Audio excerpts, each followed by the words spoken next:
So I understand from reading your bio that you were one of the youngest people on the crew at PBS back in the day.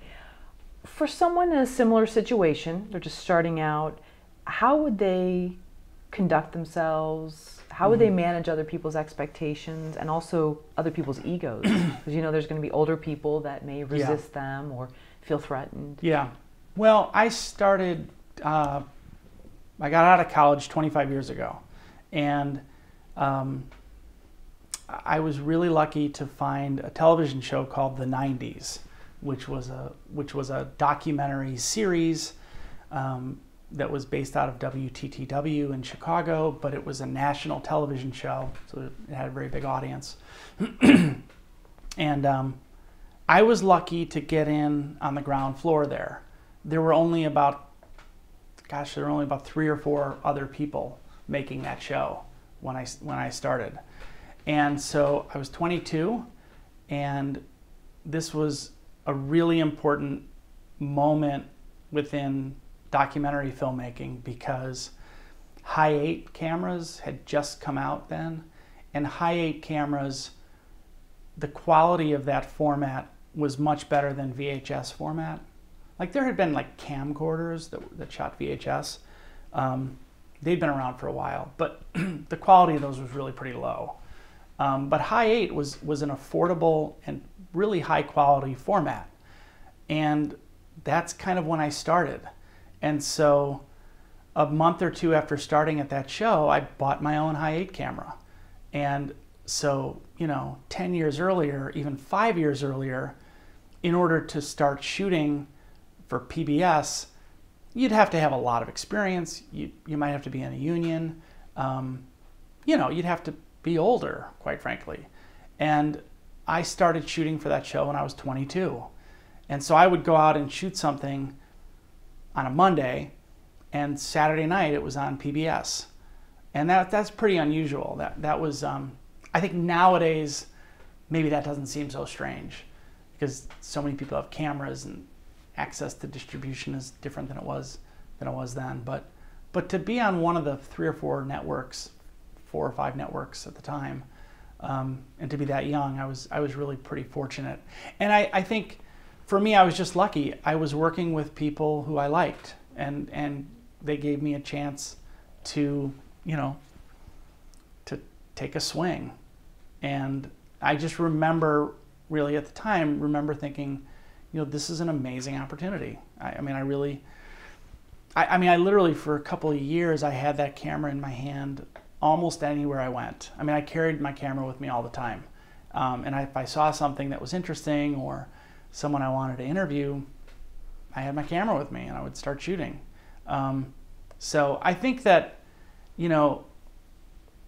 knowing what you want to do and having a love for this, in my case it's documentary films, knowing that is step one. And then step 2 is just find a good group of people to get in with early, or do it with your friends. It's really, there's 2 types of people that I've met who really want to do well in the film business. There's people who want like the fame and fortune. They usually don't do that well. There's the other group, which is the group that just really loves movies and loves telling stories and loves the collaboration of doing this with people that you like, doing it with your friends. Those are the people that tend to really do well, because they love it for the right reasons. So what would you say to, let's say, a 22-year-old man or woman who's new in the industry and wants to do well? Without sounding too jaded, not everybody's a mentor in an environment, and sometimes you're in work environments that aren't that collaborative, right? But you still need the job, you still want the experience, it's great on the resume. How does someone survive? I think for 22-year-old kids who are starting out, or even younger, who are starting out and want to get in to the film and television business, number one is know what you love. Like, if you love musicals, watch as many musicals as you can. Start to put the names to the work. start to really figure out, I mean, there are people behind that work. Figure out who they are, find them, or find people who know them or work with them, or people who are doing work like them, okay? Musicals is a fairly specific genre, but maybe it's animation, maybe it's television news, maybe it's documentaries, maybe it's big Hollywood productions, whatever that is. Pinpoint who your heroes are. And if you're not able to work with them, you should be able to find work that's like the work that they do. That's number one. Number two, this is a very important rule, don't work with a jerk. If you're working with someone and they're lame, bail on them. Like, I quit, goodbye, and turn and walk out the door, because life is too short to work for someone who's mean or, you know, really impatient, is not willing to share their knowledge.